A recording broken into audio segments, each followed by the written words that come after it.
claim processing process in a more efficient and cost-effective manner. Okay, so our solution is fully automated, so completely paperless. So aim at transforming your existing claim processing paper-based, mainly paper-based, and everything right from the beginning, starting from claim submission all the way to claim verification, to claim processing, and to the disbursement of payment to the panel dialysis centers.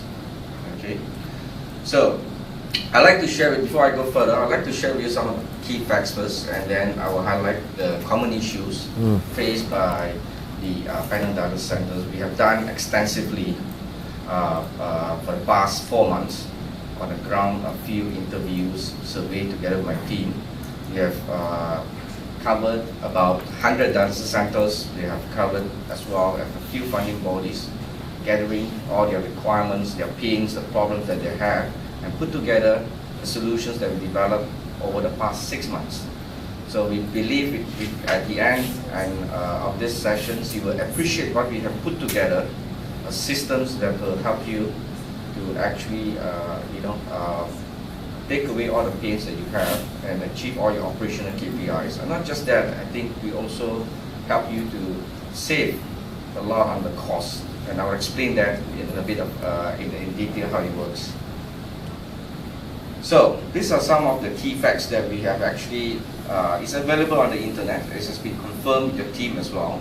So as of today, there are about 32,000 kidney patients in Malaysia. This is dated somewhere, The middle button to the back. Yeah. Okay, you want to press the... Forward is the bottom button. Okay, that's the thing. Okay, this is the latest statistic that we've gotten in 2014. So this is, as I mentioned, there are 32,000 patients undergoing dialysis treatment at the NGOs, public centers, and surprisingly, when we analyzed the data over the past 5 years, the numbers has been increasing at an average annual rate of 9%. So I don't know whether this is a good news or bad news. Compounded annual annual rate, or yes, it's a compounded. 9. Wow. Yeah. So I don't know whether it's good news, but it's certainly a good news for us, because then there's a need for our system. Of course, I won't mention that to them. So yeah, I think it has to do with the food that we are taking, or the health or issues, whatever. So I think the Ministry of Health is doing whatever they, at the best they can to reduce this until such time. So this is increasing. So if I take, now for those who understand about dialysis, once you're on dialysis, it's a lifelong treatment.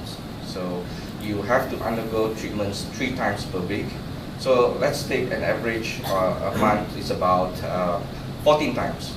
So you multiply that by the number of patients that currently undergoing treatment. That's about 5 million, close to 5 million claims transactions. So most of these patients, they can't afford the treatment. So most of them are being subsidized by the government, or by the NGOs, or by the funding bodies, or SOCSO, or JPA, whatsoever. All right. So that's the amount of claims that is as of today, and that will keep increasing. All right. So today, you are already handling 1/3 of the patients. So that's about 10,000 out of the 30,000. So that would be about 0.1%. If you're taking about 30,000 patients, that would be about 0.1% of our total population. That's quite a lot of claims that you handle, and that explains why you have a massive team behind you, supporting you on claim processing. You need to hire people to actually administer your claim processing, verifying them thoroughly, make sure that all the claims are accurate. Okay. Right. So now, so what it means is that if you keep increasing, so that then you need more people on the ground, in the office, to handle all those claims, to process all those claims, and that would never, that will keep increasing as we move on at the rate that we explained just now. Yeah. 100%. Okay. So I'm going to share with you some of the inherent weaknesses in the system. These are common weaknesses that we discovered from, there are many more. I just highlight the 4 main ones that are commonly, been expressed to us. from the data centers and also the funding bodies. Okay, good. And one of it is I'm sure you know about this, anything has to do with manual-driven process is always inefficient. So if you're talking about currently everything is done in paper-based, you need to re-key in everything to the systems, and then you need to do filing, and you need to do storage, and many more you can think of it, So everything is going to take a lot of time. So in today's digital age, you can't do that. And with the volume, increasing volume, it's even worse. It gets even worse. Second point is the paperwork burden. Of course, you're going to be burdened by, if you've ever been to any government agencies, you will probably notice that when you walk along the corridor, you probably trip over, piles of paperwork, files. Yeah. So, and this is a fact that it's currently, present. So third point is delays in payments. So if you understand how the panel dialysis centers, most of them are NGOs today, and they rely on the support of the fundings coming from the funding bodies like SOSO, JPA, and so forth. So they are running on a very tight cash flow. So it depends on your payments, on the timely payments. Once the moment you submit the claims, they expect the payments to come in a week or two, times, not like 6. What we found out that they mentioned to us is between 3 to 6 months. So that's why you find some of them they couldn't sustain and they close down. So when that happens, it's also not a good thing for it, because then the patient has nowhere to seek treatment. Okay.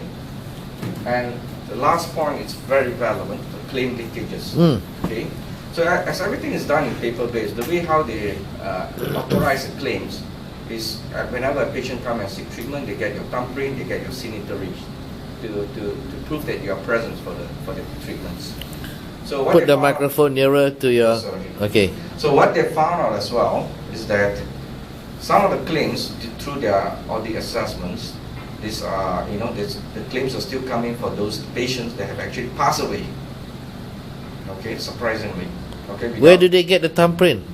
So because everything is on paper, so they can actually photocopy that. They can actually even for signature, they can even for yeah, they can forge everything. Thumbprint. Photocopy if they want to. So there are different practices, so to speak, because there are so many funding bodies they're all different practices, even different bill claims format. Some of them require them to submit with thumbprint, some of them doesn't require them to submit thumbprint, just signature will do. So there are different practices. What we are trying to bring here is a standardized practice, processes that benefit everybody on a single platform. So that's our aim, what we're trying to do here. And eliminate these weaknesses. And eliminate these weaknesses. Okay, next. Now next, let me explain how this our system of ours works. So we're going to provide you with a system that will facilitate your entire claim processing through the use of a mind card. So why